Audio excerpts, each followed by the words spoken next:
जय श्री कृष्ण दोस्तों। मैं संदीप बघेल आप सभी का मेरे YouTube channel maths by Sandeep में हार्दिक स्वागत करता हूं। आज हम आपको सिंपल इंटरेस्ट साधारण ब्याज पर आधारित एक कॉन्सेप्ट बताएंगे।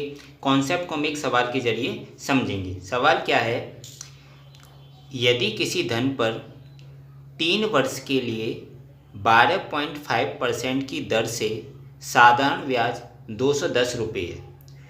कोई धन है, उस पर 3 वर्ष के लिए 12.5% की दर से जो साधारण ब्याज है 3 वर्ष का, वो कितना है? 210 रुपये है। 3 वर्ष का साधारण ब्याज कितना दिया? 210 रुपये। और दर कितनी दी है? 12.5%। और कितना? 3 वर्ष के लिए। तो मूलधन व मिश्रधन बताइए।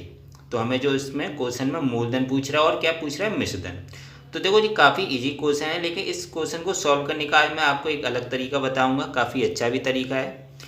सॉल्व कैसे करेंगे? सबसे पहले हम दर ले लेंगे। दर कितना दिया हमारा? 12.5%। कितना दिया हमारा? 12.5%। अब 12.5% को हमने फ्रैक्शन में कन्वर्ट किया। तो फ्रैक्शन में कन्वर्ट करेंगे तो 12.5% को तो 12.5/100 लिखेंगे। 12.5/100 लिखेंगे तो उसको काट के क्या आएगा जी? 1/8 आ गया जी फ्रैक्शन। तो 12.5% का क्या आ गया? फ्रैक्शन 1/8 आ गया। अब 1/8 का मतलब है जो ऊपर वाला इसका जो अंश है जो कि 1 है, वो क्या है? ऐसा ही है। वो कितने वर्ष का है? वो 1 वर्ष का है। कितने वर्ष का ऐसा ही है? वो 1 वर्ष का। मतलब साधारण ब्याज सिंपल इंटरेस्ट कितने वर्ष का? 1 वर्ष का। और नीचे जो दिया है उसका क्या दिया? हर। जो हर है जो कि 8 है, वो क्या है? उसका मूलधन कहलाता है। तो नीचे वाला जो हर है वो मूलधन कहलाता है। ऊपर वाला वो क्या कहलाता है? वो उसका साधारण ब्याज कहलाता है। वो भी 1 वर्ष का। ध्यान देना, कितने वर्ष का? 1 वर्ष का। लेकिन क्वेश्चन में हमें जो दिया वो 3 वर्ष के लिए 12.5% की दर से कितना दिया? साधारण ब्याज 210 रुपये दिया है। लेकिन ऊपर इधर क्या लिखना हमारा? जो ऐसा ही वो 1 वर्ष का है। तो इस 1 वर्ष के ऐसा ही को 3 वर्ष का बनाना है तो हम 3 का गुणा कर देंगे ऊपर ऐसा ही में। तो इधर 3 का गुणा किया तो जी कितना हुआ? 1 गुणा 3। तो जी कितना होगा? 3/8। क्योंकि हमें जी तो 1 वर्ष के लिए था, 1 वर्ष का साधारण ब्याज था और जी मूलधन था। अब 3 वर्ष के लिए करना है साधारण ब्याज, तो 3 का ऊपर 3 का गुणा कर दिया, किसमें? अंश में कर दिया। तो 3/8 हो गए। अब जो 3 है वो क्या हो गया? 3 वर्ष का साधारण ब्याज। मूलधन में कोई चेंज नहीं करी। कोई मूलधन तो वही सेम रहता है, मूलधन तो चेंज नहीं होगा। तो 8 भी पहले था, अब भी 8 है। लेकिन हमने अब जो साधारण ब्याज था वो उसका कितना कर दिया? 3 साल का बना दे तो वो कितना होगा? 3/8। अगर जैसे कि मान लो इधर 5 होता तो 5 का 3 में गुणा कर दे तो फिर कितना हो जाता? 15/8 हो जाता। तो 15 क्या हो जाता? 3 वर्ष का साधारण ब्याज। तो यहाँ पे 1 है तो 1 में 3 का गुणा किया तो 3 हो गया। तो 3 क्या हो गया? 3 वर्ष का साधारण ब्याज। और 8 तो आपका नीचे वाला जो हर होता है वो क्या कहलाता है? उसका मूलधन कहलाता है।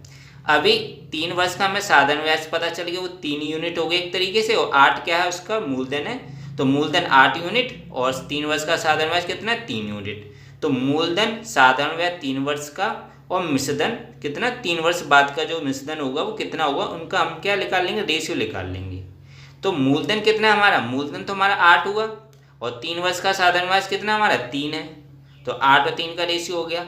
और मिश्रधन क्या हो जाएगा? मिश्रधन बराबर क्या होता है? मूलधन प्लस साधारण ब्याज। तो 3 वर्ष बाद मिश्रधन क्या हो जाएगा? मूलधन प्लस 3 वर्ष का साधारण ब्याज। तो मूलधन 8 है और 3 वर्ष का साधारण ब्याज कितना है? 3।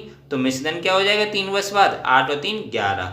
तो मूलधन 3 वर्ष का साधारण ब्याज और 3 वर्ष का मिश्रधन में हमने रेशियो निकाल लिया 8, 3 और 11 का। कितने का रेशियो आया?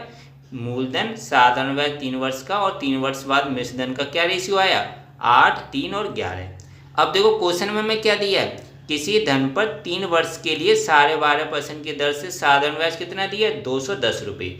मतलब 3 वर्ष का हमें क्या दिया? साधारण ब्याज दिया। वो कितना दिया हमारा? 210 रुपये। और 3 वर्ष के साधारण ब्याज का रेशियो निकाला तो वो कितना? 3 यूनिट है।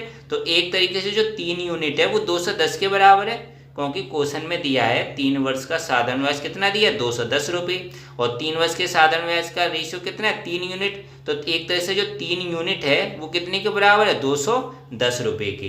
अब हमें क्वेश्चन में पूछ क्या रहा है? वो मूलधन और मिश्रधन। मतलब 8 यूनिट की वैल्यू पूछ रहा है और एक 11 यूनिट की वैल्यू पूछ रहा है। जब हमें पता है 3 यूनिट जो कि साधारण ब्याज था 3 वर्ष का, तो 3 यूनिट जो 210 रुपये के बराबर है, तो हमें मूलधन और मिश्रधन निकालना है। मतलब मूलधन क्या है? एक तरीके से मूलधन कितना हमारा? 8 यूनिट है। मूलधन हमारा 8 यूनिट। और मिश्रधन कितना हमारा? मिश्रधन है हमारा 11 यूनिट। तो 8 यूनिट और 11 यूनिट की वैल्यू हमें एक तरीके से निकालनी है। हमें 3 यूनिट की वैल्यू पता है। जब 3 यूनिट 210 रुपये के बराबर है तो मूलधन की यूनिट कितनी है 8, तो 8 यूनिट की वैल्यू निकाल लेंगे। 3 से 210 कितनी बार कट जाएगा 70 बार, और 70 का 8 में गुणा करेंगे तो कितना आएगा 560 रुपये। अब हम मिश्रधन निकालेंगे। मिश्रधन मतलब 11 यूनिट की वैल्यू। जब आपको पता है 3 यूनिट 210 रुपये के बराबर है, 3 यूनिट 210 रुपये के बराबर है, तो हमें मिश्रधन कितना है 11 यूनिट, तो 11 यूनिट की वैल्यू निकालेंगे तो 3 से 210 कितनी बार कट गया 70 बार, और 70 का 11 में गुणा करेंगे तो 770 रुपये। तो 770 रुपये क्या हो गया उसका 3 वर्ष के बाद जो मिश्रधन है वो हो गया, और मूलधन कितना है हमारा 560 रुपये। अगर देखो हमें चेक करना है तो हमें क्या दिया क्वेश्चन में साधारण ब्याज था, साधारण ब्याज कितना दिया था 210 रुपये, 3 वर्ष का साधारण ब्याज दिया था। तो साधारण ब्याज कैसे निकालते हैं, मिश्रधन माइनस के मूलधन। तो मिश्रधन आपका कितना है 770 रुपये, और मूलधन कितना है आपका 560। मिश्रधन 770 आया, मूलधन 560। तो 3 वर्ष के मिश्रधन में से उसका मूलधन घटा देंगे तो ब्याज आ जाएगा। तो देखो 0 में से 0 घटाए तो कितना बचा 0, और 7 में से 6 घटाए तो 1, और 7 में से 5 घटाए तो 2, तो 210 रुपये आ गया। देखो 210 रुपये तो दिया था 3 वर्ष का जो साधारण ब्याज वही आ गया आपका। मतलब आपका मूलधन 560 रुपये और जो मिश्रधन 770 रुपये लिख रहा है वो बिल्कुल सही लिख रहा है। तो काफ़ी अच्छा कॉन्सेप्ट है, कुछ शॉर्ट ट्रिक्स ही है। तो इस शॉर्ट ट्रिक्स का यूज आप अच्छे सवालों में भी कर सकती हो। कभी कभी कुछ कठिन सवालों में इस शॉर्ट ट्रिक्स का यूज काफ़ी अच्छी तरीके से आप कर सकती हो। तो दोस्तों आशा करता हूँ आपको ये वीडियो अच्छा लगा होगा। अगर वीडियो अच्छा लगा है तो लाइक करना बिल्कुल मत भूलें, शेयर करें ज़्यादा से ज़्यादा फ्रेंड्स फैमिली मेम्बर्स के साथ। और अभी तक चैनल को अगर आप नहीं सब्सक्राइब किए हो तो चैनल को जरूर सब्सक्राइब करें, बेल आइकन दबा के और नोटिफिकेशन में रखिएगा। इससे क्या होगा कि जब भी मैं वीडियो डालूंगा आपको उस वीडियो का नोटिफिकेशन मिल जाया करेगा और आप उस वीडियो को देख लिया करेंगे। आपको नेक्स्ट वीडियो जिस क्वेश्चन पे या कॉन्सेप्ट पे चाहिए उसको कमेंट्स बॉक्स में कमेंट्स जरूर करें। मिलता हूँ नेक्स्ट वीडियो में दोस्तों। Thank you so much.